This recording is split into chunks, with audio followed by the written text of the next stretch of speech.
నెల్లూరులో rowdy gang రెచ్చిపోతుంది. జిల్లాలో శాంతి భద్రతలపై కొనసాగుతున్న సందిగ్ధత నెలకొంది. వరుస ఘటనలతో పోలీసులు అప్రమత్తమయ్యారు. ఎమ్మెల్యే ప్రశాంత్ రెడ్డిని బెదిరించిన అనుమానితుని పోలీసులు అదుపులోకి తీసుకున్నారు. అలాగే వేమిరెడ్డి నివాసం వద్ద అనుమానాస్పదంగా తిరుగుతున్న మరో యువకుడిని అదుపులోకి తీసుకున్నారు పోలీసులు.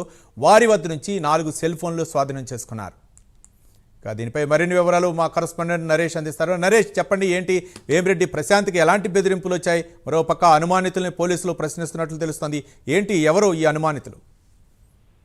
మొత్తానికి నెల్లూరు జిల్లాలో ఇటీవల కాలంలో మనం చూస్తే రౌడీ గ్యాంగులు రెచ్చిపోతున్న పరిస్థితి కనపడతా ఉంది. ఈ నేపథ్యంలోనే తాజాగా కోవూరు శాసనసభ్యురాలైనటువంటి వేమిరెడ్డి ప్రశాంత్ రెడ్డి నివాసానికి ఓ గుర్తు తెలియనటువంటి దుండగుడు మాస్క్ ధరించుకొని బయట ఉన్నటువంటి సెక్యూరిటీకి కూడా ఒక లేఖను ఇవ్వడం జరిగింది. ఇది ప్రశాంత్ రెడ్డికి ఇవ్వాల్సిందిగా చెప్పడం చేసి వెంటనే ఆయన వెళ్ళిపోవడం జరిగింది. అయితే వేమిరెడ్డి ప్రశాంత్ రెడ్డికి లెటర్ ఇవ్వడం ఇచ్చిన తర్వాత సెక్యూరిటీ లోపల ఉన్నటువంటి సిబ్బంది ఎవరైతే ఉంటారో సిబ్బందికి ఇవ్వడం జరిగింది. వెంటనే ఆ సిబ్బంది ప్రశాంత్ రెడ్డికి వచ్చినటువంటి లెటర్ ను ఓపెన్ చేసి చూడగా అది 2 కోట్లు ఇవ్వకపోతే వేమిరెడ్డి ప్రశాంత్ రెడ్డికి ఏదైతే ప్రాణహాని ఉన్నట్టుగా దాంట్లో రాసినట్టుగా తెలుస్తా ఉంది. ఈ నేపథ్యంలోనే వెంటనే హుటాహుటిన వేమిరెడ్డి ప్రశాంత్ రెడ్డికి అయ్యుండొచ్చు, అదేవిధంగా ఎంపీ వేమిరెడ్డి ప్రభాకర్ రెడ్డికి ఈ విషయాన్ని తెలియజేశారు. అయితే ప్రస్తుతం వాళ్ళు నెల్లూరు జిల్లాలో లేరు కాబట్టి సిబ్బంది వెంటనే ఈ యొక్క విషయాన్ని వేమిరెడ్డి ప్రశాంత్ రెడ్డికి ప్రభాకర్ రెడ్డి తెలియజేశారు. వాళ్ళు వెంటనే కూడా స్థానికంగా ఉన్నటువంటి జిల్లా ఎస్పీకి లేఖను పంపించి వెంటనే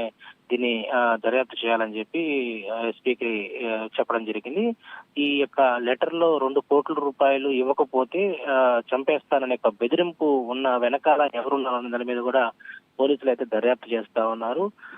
ఇప్పుడు మనం చూస్తే గతంలో మనం శాంతి భద్రతల విషయంలో నెల్లూరు జిల్లాలో 2 నెలలు 3 నెలలకు ఒక మర్డర్ జరుగుతూనే ఉంది. రౌడీ మొక్కలు, రౌడీ గ్యాంగులు తరచూ కూడా ఇటు గ్యాంగులు జరుగుతున్నటువంటి పరిస్థితుల్లో డైరెక్ట్ గా కూడా శాసనసభ్యురాలు వేమిరెడ్డి ప్రశాంత్ రెడ్డికే లేక ఇవ్వడం వెనకాల ఇది కుట్రకోణంగా ఉందా, లేకపోతే కావాలనే డబ్బులు ఆశించి ఈ విధంగా లెటర్లు ఇవ్వడం జరిగింది మీద కూడా ప్రస్తుతం ఒక ఆరా అయితే తీస్తా ఉన్నారు. పోలీసులు అయితే దీని మీద పూర్తి దర్యాప్తు చేస్తూ సీసీ ఫుటేజ్ల ఆధారంగా కూడా గత 2 రోజుల ముందు ఎవరైతే నివాసం ముందు అనుమానితగా తిరిగాడో అతన్ని అదుపులో తీసుకున్నారు. అతను నెల్లూరు జిల్లా అల్లూరు మండలం సంబంధించినటువంటి ఇసుకపాలెం చెందినటువంటి ఓ యువకుడిని అదుపులో తీసుకొని అతని వద్ద 4 ఫోన్లు కూడా ఉన్నట్టుగా తెలుస్తా ఉంది. ఆ 4 ఫోన్ల ద్వారా ఎవరెవరు కాల్ చేశారు ఏంటనేది డేటా కూడా పూర్తి స్థాయిలో కూడా కూపీలాగుతా ఉన్నారు.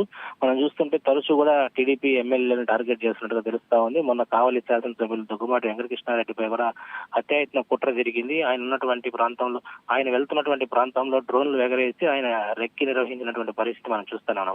అది మరొక ముందే మరలా వేమిరెడ్డి ప్రశాంత్ రెడ్డికి ఒక లేఖ ఇచ్చి దాన్ని బెదిరింపుకాలు 2 కోట్లు ఇవ్వకపోతే శాసనసభ్యులను చంపేస్తానని చెప్పడం వెనకాల ఏ విధంగా కుట్రలు తాగున్నాయో దాని మీద కూడా పూర్తి స్థాయిలో కూడా ఒక జిల్లాలో ఒక ఆందోళన అయితే కొనసాగుతా ఉంది. ఈ నేపథ్యంలోనే జిల్లా ఎస్పీ కృష్ణకాంత్ దీన్ని గోప్యంగా ఉంచడం జరిగింది. దీన్ని రహస్యంగా కూడా పూర్తి స్థాయిలో ఎవరైతే అనుమానితులు ఉన్నారో వారిని పట్టుకొని వెంటనే కూడా శిక్షిస్తారని చెప్పి ఒకవైపు పోలీసు విభాగం చెప్తా ఉంది. అయితే ఈ రోజు జిల్లాకి వేమిరెడ్డి ప్రశాంత్ రెడ్డి అయ్యొచ్చు, వేమిరెడ్డి ప్రభాకర్ రెడ్డి ఇద్దరు కూడా వస్తారు. సో వచ్చిన తర్వాత ఈ లెటర్ కు సంబంధించిన దాని మీద కూడా పూర్తి వివరాలు అయితే తెలుసుకునే ప్రయత్నం అయితే చేస్తారు. Right, thank you Naresh.